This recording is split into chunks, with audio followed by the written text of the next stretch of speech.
Presidenti Gordana Siljanovska-Davkova vlerëson se vendi me reformat e duhura mund të antarësohet shpejt në Bashkimin Evropian, por kërkon një qasje më të vendosur ndaj rajonit të Ballkanit.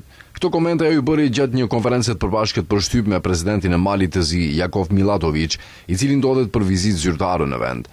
Ajo komentoi edhe deklaratën e kryeministrit Mickoski, i cili kishte thënë se vendi është i gatshëm të presë edhe dekada, por nuk do të pranojë politika që prekin identitetin.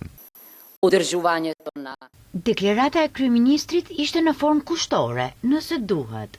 Unë mendoj se ne, pas Malit të Zi, teknikisht jemi thellë në procesin e eurointegrimeve, por për herë të parë në historinë e BE-s vendosen kushte të tilla për të nisur negociatat.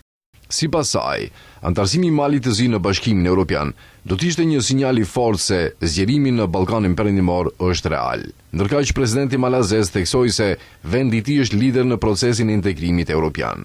Kjo nuk do të ishte vetëm sukses për Malin e Zi, por edhe një mesazh për gjithë rajonin se e ardhmja e Ballkanit Perëndimor është në Bashkimin Evropian. Milatović po ashtu theksoi se të dy vendet janë të lidhura edhe nga afërsia thellë historike, konfirmuar nga solidariteti dhe mbështetja ndërsjellë. Vizita e presidentit të Malit të Zi vazhdoi me një fjalim në parlament para deputetëve.